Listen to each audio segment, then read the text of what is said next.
Hasto itu kalau kita bicara kedekatan dengan Bu Mega itu sangat dekat. Karena ini kan pertarungan untuk merebut kupingnya Bu Mega. satu itu. Kedua untuk siapa yang dipercaya untuk menjadi ketua umum nanti. Ini akan berlanjut terus sampai Bu Mega Tidak ketua umum.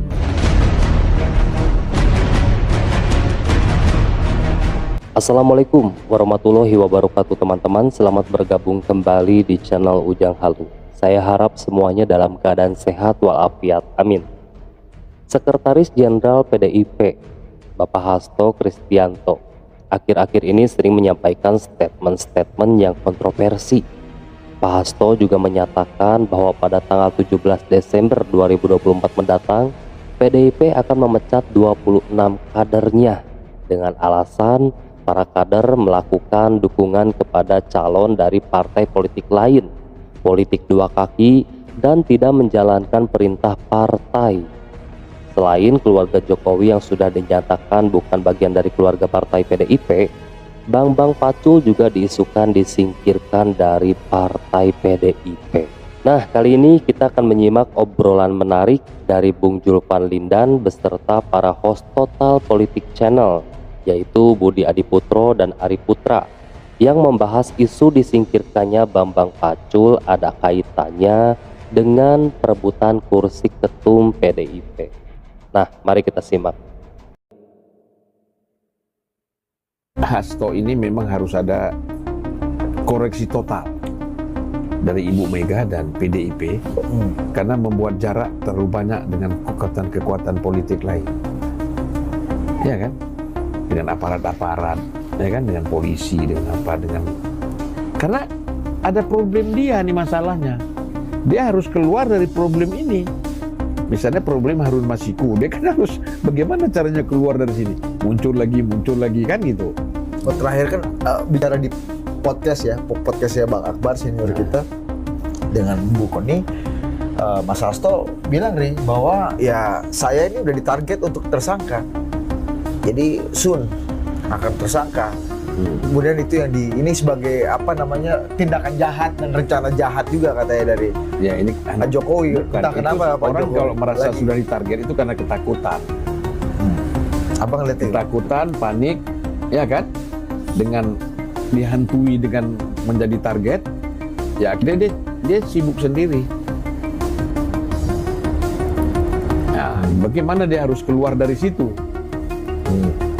Jadi seolah-olah bahwa kalau gua jadi tersangka nih udah ditargetkan. Ini kan bukan persoalan ditargetkan. Kalau memang tidak ada salah, bagaimana mau ditargetkan? Kasus Anies misalnya, Formula E, ya kan? Kita bilang mau ditargetkan. Tapi kan setelah penyidikan memang tidak ada bukti-buktinya. Saya tuh waktu tanggal 18 November 2024 ini Bang, sempat kita ngobrol panjang lebar sama Mas Pram ya. Waktu itu saya sempat tanya itu soal isu tuduhan Bambang Pacul main dua kaki, tidak total menangkan Jenderal Andika.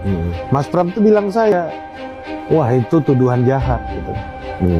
Ini tuduhan jahat nih, karena saya tahu betul bagaimana Bambang Pacul itu bekerja keras untuk menangin Andika, kata Ya, Mas Pram sendiri yang ngomong gitu loh. Bagi Pram yang masih punya moral politik, ucapan-ucapan seperti itu dianggap adalah apa tadi istilahnya? Tuduhan jahat. Tuduhan jahat. Tapi bagi Hasto yang sudah biasa jahat itu nggak jahat, biasa aja. Ya kan? Saya udah biasa melakukan itu, dia tidak merasa bahwa itu jahat. Gitu. Nah, beda sama orang yang masih mempunyai moral politik.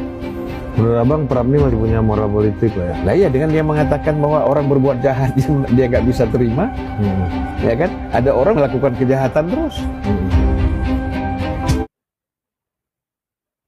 Apakah Bambang Pacul memang perlu mundur gitu melihat perlu hasil ngapain. Jawa Tengah? Nggak perlu mundur. Kalau justru kalau saya bilang yang mundur tuh Hasto dari Sekjen. Kan yang mengarrange ini kan dia semua secara nasional. Iya kan? Yang membuat PDI tidak berkoalisi dengan siapa-siapa ini antara tangan kan Hasto. Bagaimana Bambang Pacul mau kerja all out kalau diintervensi terus oleh Sekjen partai misalnya? Datang ke sana ngatur sini kan? Nah, nanti kalau kalah dia yang salah, kalau menang saya yang hebat. Nah ini orang tuh harus melihat secara objektif gitu loh. Dalam partai itu kan kita tahu peran sekjen. Ya kan, selain ketua umum peran sekjen itu besar. Apalagi pilkada-pilkada yang strategik itu sekjen yang paling dominan. Bukan ketua DPD, DPW, nggak ada.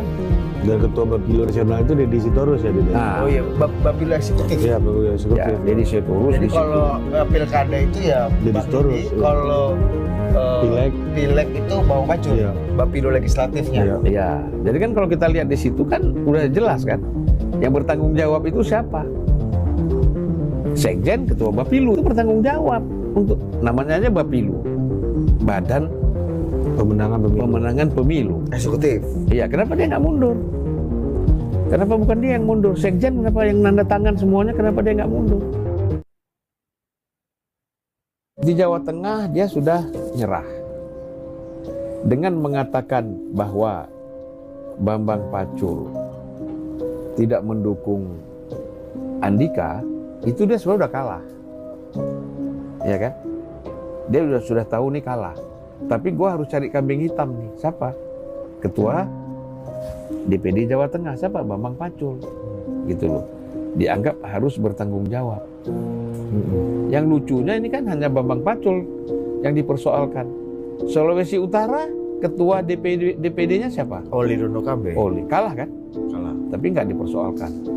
Mungkin wilayah-wilayah lain, Surabaya, Jawa Timur, juga seperti Said Abdullah. Said Abdullah kalah juga. Itu juga jagoan-jagoan ya. Nah, Di Sulawesi Utara juga kalau nggak salah 2-3 periode terakhir ya PDI ya.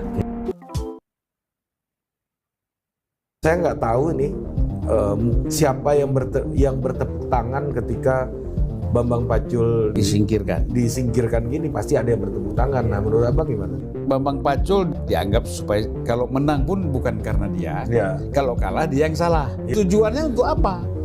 Untuk Melakukan itu kan gitu. Ya, untuk apa? Untuk sampai ke telinga Bu Mega Nah, ini apa nggak ngomong? supaya Ibu Mega memberi sanksi kepada orang-orang ini. Kalau menang tidak dapat tepuk tangan, kalau salah semua Wah, tunjuk ke makin parah. serangan terhadap Bambang Pacul ini akan berlanjut terus sampai Bu Mega. Tidak ketua umum lagi. Apapun yang dilakukan oleh Bambang Pacul, oleh tim-tim yang puan, itu pasti dilecehkan. Bahkan dianggap tidak berbuat apapun itu. Itu pasti. Dan nilainya dia kurangilah bobotnya itu. Karena ini kan pertarungan untuk merebut kupingnya Bu Mega satu itu. Kedua untuk siapa yang dipercaya untuk menjadi ketua umum nanti. selanjutnya. Hasto itu kalau kita bicara kedekatan dengan Bu Mega itu sangat dekat. Ya, sangat dekat. Tapi kita lihat ke depan itu seperti apa. Karena kan situasi politik itu bisa berubah. Ya. Katakanlah sekarang masukan-masukan dari Puan agak susah diterima. Tetapi kan satu saat yang namanya manusia ini kan lentur juga. Masa sih saya lebih percaya orang lain? Ya kan? Dari orang yang saya besarkan, kemudian saya didik dalam berpolitik khususnya, masa saya nggak percaya? Dan masa dia mau berkhianat kepada saya? Kan gitu. Oke, jadi kalau kita simpulkan ini PDIP memang sedang tidak baik-baik saja ya teman-teman. Bahkan Bambang Pacul pun kita tahu lah ya Bambang Pacul itu seperti apa. Beliau orang yang lurus gitu kan, orang yang berapa kali kedapatan memuji-muji Bapak Jokowi. Mungkinkah karena alasan itukah beliau jadi ada upaya dari orang-orang PDIP untuk menyingkirkan Bambang Pacul ya, sehingga di sini seperti yang sudah kita simak barusan Bambang Pacul ini dikambing hitamkan, dan selain itu kan Bambang Pacul ini memang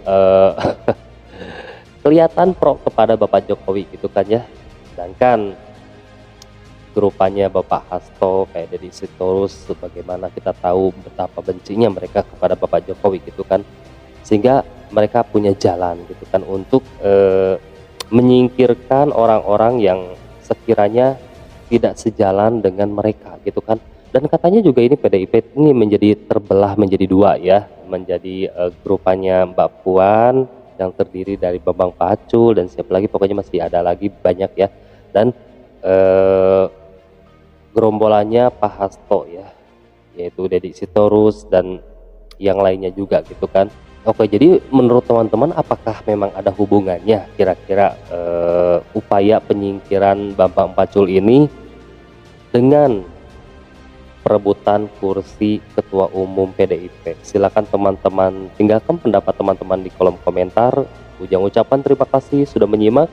Semoga teman-teman dan keluarga selalu diberi kesehatan dan rezekinya selalu diberi kelancaran. Nah, mungkin sekian video kali ini. Sampai jumpa lagi di next video.